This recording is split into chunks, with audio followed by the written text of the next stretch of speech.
Hi everyone, very good evening. सभी साथियों का बहुत बहुत स्वागत है आपके अपने यूट्यूब चैनल स्टडी पॉइंट में। तो साथियों, सोने से पहले आप लोग बाल विकास की डोज ले लीजिएगा। यानी कि आज के जो प्रश्न रहेंगे, मैंने 30 प्रश्न यहाँ पर रखे हैं। जैसे कि टाइटल में आप लोग देख रहे होंगे, बाल विकास एवं शिक्षा शास्त्र। और अगर आप लोगों ने बाल विकास पढ़ा है तो दोस्तों आप लोगों के 30 में से 25 प्रश्न तो आ ही जाएंगे, है ना। अगर आप लोगों ने सीरियसली पढ़ा है, अगर नहीं पढ़ा है तो दोस्तों आप लोग आज ही से तैयारी शुरू कर दीजिएगा। बाकी जो जिन लोगों ने पढ़ा है वो चेक करें कि हमारा जो स्कोर रहता है वो कितना रहता है। सुपर फास्ट क्लास कराऊंगा मैं, और प्रत्येक प्रश्न की 100% व्याख्या करने वाला हूं आज की वीडियो में। अगर आप लोग पहली बार विजिट कर रहे हैं, चैनल को सब्सक्राइब कर देना और वीडियो को लाइक शेयर पहले ही कर दीजिए, क्योंकि वीडियो काफ़ी खास होने वाली है। चलिए साथियों, मैं स्टार्ट करता हूँ आज की वीडियो बिना समय गवाए। ठीक है साथियों, पहला क्वेश्चन आपकी स्क्रीन पर यह होगा कि वर्ष 1905 ईस्वी में बालकों की बुद्धि लब्धि का ज्ञान प्राप्त करने के लिए विभिन्न आयु के बालकों हेतु बुद्धि परीक्षणों की जो रचना की थी वो किसने की थी। भाई, अल्फ्रेड बिने ने की थी, रॉस ने की थी, स्किनर ने की थी, या पावलोव ने की थी। 1905 की अगर मैं बात करूंगा तो आप लोगों के दिमाग में आ गया होगा आंसर, है ना। चलिए, अल्फ्रेड बिने पहला ऑप्शन सही हो जाएगा। इसके बाद जो क्वेश्चन रहेगा कि किशोरावस्था किस प्रकार की अवस्था नहीं मानी जाती। मतलब आप लोगों से निगेटिव इस क्वेश्चन में पूछा है कि नहीं मानी जाती। शाबाश।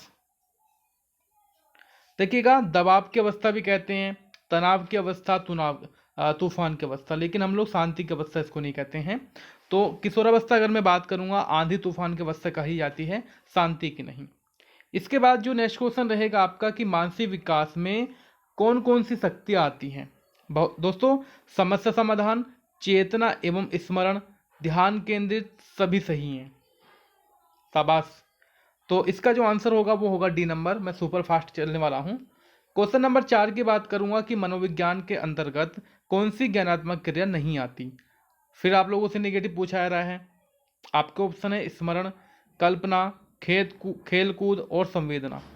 क्वेश्चन नंबर 4 आंसर होगा खेल कूद, यानी कि तीसरा ऑप्शन हमारा यहाँ पर सही हो जाता है। इसके बाद मैं नेक्स्ट क्वेश्चन की बात करूंगा कि अंग्रेजी भाषा का शब्द एजुकेशन किस अन्य भाषा से बना है। लैटिन भाषा से, ग्रीक भाषा से, देवनागरी से, या इनमें से कोई नहीं। अंग्रेजी भाषा का शब्द एजुकेशन किस अन्य भाषा से बना है। 5 नंबर की बात करेंगे दोस्तों। अगर इस क्वेश्चन की बात करूंगा, अंग्रेजी भाषा का एजुकेशन जो है वो आपका लैटिन भाषा से बना है, पहला ऑप्शन होगा। और शिक्षा मनोविज्ञान के केंद्र में, भाई बिल्कुल हलवा क्वेश्चन है, बिल्कुल सिंपल प्रश्न है, आप लोग अच्छे से कर सकते हो सभी को। ठीक है, अगर मैं 6 नंबर की बात करूंगा साथियों, मानव व्यवहार का। ठीक है, पशु केंद्र नहीं हो सकता, सॉरी पशु व्यवहार नहीं हो सकता, खेलकूद नहीं हो सकता, हम लोग क्या करेंगे, मानव व्यवहार। अगले क्वेश्चन की अगर मैं बात करूंगा, क्वेश्चन नंबर रहेगा आपका यहाँ पर 7। क्वेश्चन नंबर 7 रहेगा साथियों कि शिक्षा मनोविज्ञान में किस तथ्य का अध्ययन नहीं किया जाता। आपके ऑप्शन है बालक का वंशानुक्रम, बालक की व्यक्तिगत भिन्नता, बालक की योग्यता, बालक का शारीरिक सौष्ठव। जी, यही आंसर होगा, डी नंबर। आत्मनिष्ठ विधियां होती हैं, जो आत्मनिष्ठ विधियां होती हैं वो क्या होती हैं। दूसरों पर केंद्रित, आत्मनिरीक्षण विधि, भाषा वर्णन विधि, बी और सी दोनों। साथियों, हम लोग देखिए, अगर आत्मनिष्ठ की बात करेंगे तो ये आपका जो होगा ना, आत्मनिरीक्षण हो जाएगा। कुछ लोगों के दिमाग में यहाँ पर आ गया होगा डी लगा दो, तो साथियों डी जिन लोगों ने लगाया है वो गलत हो जाएगा। ठीक है, आत्मनिष्ठ विधियां जो होती हैं, आत्मनिरीक्षण विधियां और गाथा वर्णन विधि हम लोग इसको कह सकते हैं। तो इसका आंसर हो जाएगा आत्मनिरीक्षण। क्वेश्चन नंबर 9 होगा कि मनोविज्ञान की विधियों की मुख्य विशेषता नहीं है। नहीं पूछा आप लोगों से, नहीं है। निष्ठुरता, विश्वसनीयता, यथार्थता और निष्पक्षता। Question number 9। चलिएगा साथियों, अगर मैं इस क्वेश्चन की बात करूंगा 9 नंबर की, तो आप लोगों ने लगाया है निष्ठुरता। बिल्कुल सही आंसर है। थोड़ा फास्ट करेंगे। कौन सी मनोविज्ञान की परंपरागत विधि है, कौन सी मनोविज्ञान की परंपरागत विधि होगी।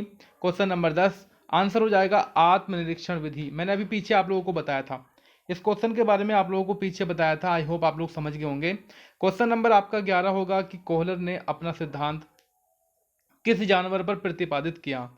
कोहलर महोदय ने देखिएगा अपना जो सिद्धांत दिया था वो दिया था वन मानुष पर, ठीक है ना, वन मानुष पर। इसका नाम क्या था? सुल्तान नाम था। कोहलर का सिद्धांत बालकों में किन किन योग्यताओं का विकास करता है? बुद्धि, कल्पना शक्ति, तर्क शक्ति और ये सभी।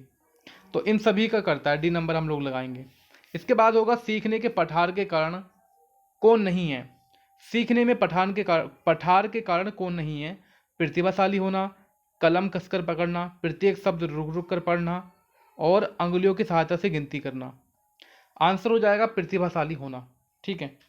क्वेश्चन नंबर 13 का जो सही आंसर होगा, पहला होगा प्रतिभाशाली होना, सीखने के पठार का कारण नहीं बनता, बाकी के बनते हैं आपके। क्वेश्चन नंबर 14 होगा, गैरेट के अनुसार प्रेरकों का वर्गीकरण किया जाता है, जैविक, मनोवैज्ञानिक, सामाजिक, इनमें से सभी। शाबाश, इनमें से सभी आंसर हो जाएगा। 15 नंबर की बात करूंगा, व्यक्तियों में स्वभाव से पाए जाने वाले स्वाभाविक प्रेरक कौन कौन से हैं? देखो पहला ऑप्शन आपका क्या होगा? खेल व अनुकरण, दूसरा होगा सुझाव व प्रतिष्ठा, सुख प्राप्ति, इनमें से सभी। क्वेश्चन नंबर 15 आंसर होगा आपका डी नंबर। मेरे ख्याल से आप लोगों को क्वेश्चन बिल्कुल सिंपल लग रहे होंगे, आप लोगों ने 15 में से 15 सही किए होंगे। डिस्कैलकुलिया, देखो ये क्वेश्चन कई बार मैं आप लोगों को बता चुका हूँ, जितने भी मैं प्रैक्टिस सेट कराता हूँ आप लोग इस क्वेश्चन को देख ही लेते हैं। डिस्कैलकुलिया यानी कि जो कैलकुलेटर का हम लोग यूज करते हैं वो किस में करते हैं? गणित में करते हैं। तो उसके अकॉर्डिंग हम लोग क्या लगाएंगे भाई? गणितीय क्षमता। इसके बाद होगा वाइगोस्की के अकॉर्डिंग बच्चों के सीखने में कौन सा कारक महत्वपूर्ण होगा? वाइगोस्की महोदय देखिएगा किससे संबंधित थे? सामाजिक सिद्धांत से संबंधित, ठीक है। तो पहला ऑप्शन हम लोग लगाएंगे यहाँ पर। नेक्स्ट क्वेश्चन रहेगा, मानव व्यवहार की प्रत्येक विशेषता वंशानुक्रम और वातावरण की अंतर्क्रिया का परिणाम है, और ये कथन जो है वो किसका है? चलो थोड़ी सी प्रॉब्लम आप लोगों को कथन पे हो सकती है, फिर भी मैं आप लोगों को बता दूं कि विंगो महोदय जो थे, मोर्स एवं विंगो, इनका ये कथन था, ठीक है। एंड नेक्स्ट क्वेश्चन रहेगा कि भैया अधिगम की प्रक्रिया को शैक्षिक उद्देश्य से कितने भागों में बांटा गया है? तो इस क्वेश्चन को देखिए आप लोग, मैं आंसर बता दूंगा इसका जल्दी से। अधिगम प्रक्रिया को शैक्षिक उद्देश्यों के परिप्रेक्ष्य से 3 भागों में बांटा गया है। मैं आप लोगों को बता दूं कौन कौन से हैं। देखो पहला हो जाएगा आपका संज्ञानात्मक, ठीक है। दूसरा कौन सा होगा आपका? भावात्मक। तीसरा कौन सा होगा आपका? क्रियात्मक, ठीक है। तो इस प्रकार का हो जाएगा, 3 भागों में हम लोगों ने डिवाइड किया है। क्वेश्चन नंबर आप लोगों का 20 होगा कि मैस्लो ने मांगों को कितने वर्गों में विभाजित किया? मैस्लो महोदय थे। अच्छा, मैस्लो ने किस पर सिद्धांत दिया था? ये भी तो क्वेश्चन आप लोगों का बनेगा। चलिए मैं आप लोगों को बता देता हूँ कि मैस्लो ने मानव मांगों को 5 वर्गों में विभाजित किया था, 5 वर्गों में, ठीक है। कौन कौन सी थी देखिएगा? 5। पहला कौन सा था? दैहिक था आपका, ठीक है। सुरक्षा मांग थी, सामाजिक मांग थी, आत्मसम्मान मांग थी, आत्मसिद्धि सम्मान थी। 5 था आपका। क्वेश्चन नंबर 21 आपकी स्क्रीन पर यह रहा कि बच्चों के लिए शिक्षा महत्वपूर्ण उद्देश्य है, आजीविका के लिए, राजनीतिक विकास के लिए, सर्वांगीण विकास के लिए, सामाजिक विकास के लिए। 21 साथियों आंसर हो जाएगा सर्वांगीण विकास के लिए। पुरस्कार एवं दंड, पिछले प्रैक्टिस सेट में आप लोगों ने इस क्वेश्चन किया है, देखिए होगा पुरस्कार एवं दंड जो होते हैं साथियों वो कृत्रिम प्रेरक होते हैं, ठीक है, या अर्जित होते हैं? बताइए भाई। अगर मैं बात करता कि भाई नींद, भूख, प्यास और आपका पुरस्कार, ठीक है, तब जो आपका होता ये तो होती बाकी के 3 जन्मजात, ये होती आपकी मतलब जो पुरस्कार जो होता है आपका जन्मजात नहीं होता, ठीक है। इसलिए आपका जो आंसर होगा 22 का वो होगा डी नंबर। ध्यान रखिएगा 22 का आंसर डी है, बिल्कुल सही आंसर। क्वेश्चन नंबर 23 की मैं बात करूंगा, किस आयु वर्ग के बच्चों के लिए निःशुल्क एवं अनिवार्य शिक्षा की व्यवस्था की गई है? तो सिंपल क्वेश्चन, हलवा क्वेश्चन है, 6 से 14 वर्ष तक। क्वेश्चन नंबर आपका 24 होगा कि भैया वातावरण वह बाहरी शक्ति है जो हमें प्रभावित करती है, कथन किसका है? वेरी मोस्ट क्वेश्चन, आंसर हो जाएगा रोश महोदय, ध्यान रखना। नेक्स्ट क्वेश्चन रहेगा शिक्षण प्रक्रिया के कितने चक्र हैं? Very important question. अब 3-4 क्वेश्चन जो है ना आपके बहुत ज़्यादा इंपॉर्टेंट आए हैं। तो शिक्षण प्रक्रिया के जो चर हैं वो 3 होते हैं। कौन कौन से होते हैं आप लोग के दिमाग में आ जाएगा होगा। साथियों मैं आप लोगों को बता दूं कि शिक्षण की प्रक्रिया के 3 चरण होते हैं। पहला होता है स्वतंत्र चरण, दूसरा होता है आपका आश्रित और तीसरा होता है हस्तक्षेप, ठीक है। खिलौने की आयु किसको कहा जाता है? वेरी इंपॉर्टेंट, ये भी आपका आया हुआ क्वेश्चन है। खिलौने की आयु जो कहा जाता है पूर्व बाल्यावस्था को कहा जाता है साथियों। अगले क्वेश्चन की बात करेंगे कि बालक की प्रथम पाठशाला, भाई बालक की प्रथम पाठशाला तो भैया समाज थोड़ी ना होगा, परिवार होगा उसका। ठीक है, आगे बात करेंगे हम लोग कि पाठ्यक्रम होना चाहिए। देखो पाठ्यक्रम जो है ना आपका वो छात्र केंद्रित होना चाहिए, छात्र केंद्रित, पहला ऑप्शन। क्वेश्चन नंबर 29, संरचनावाद के जनक। 29 नंबर, संरचनावाद के जनक आप लोगों को बताना है। साथियों, संरचनावाद का जो जनक था वो वुंट को कहा जाता है। ठीक है, वुंट महोदय। और आज की वीडियो का लास्ट क्वेश्चन होगा डिस्ग्राफिया। डिस्ग्राफिया किस रोग से संबंधित है? देखो आप लोगों को कई बार बता चुका हूं, एक तो ग्राफिया को, एक कैलकुलिया और एक आपका डिसलेक्सिया। अगर मैं ग्राफिया की बात करूंगा, ग्राफ बनता है आपका लिखकर, ठीक है, तो लेखन संबंधित विकार हो जाएगा, पहला ऑप्शन।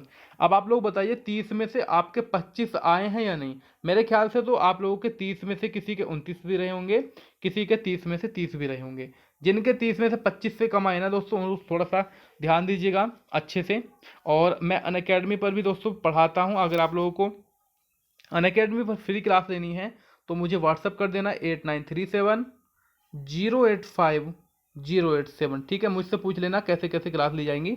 फ्री क्लास होती हैं, 1 घंटा लाइव क्लास आपको दी जाती हैं। मेरे अलावा बाकी दूसरे टीचर भी एग्जाम की तैयारी आप लोगों को कराते हैं, उनकी क्लास भी ले सकते हो। Thank you so much guys, bye bye. और आपको वीडियो पसंद आई हो तो लाइक जरूर करना। Thank you.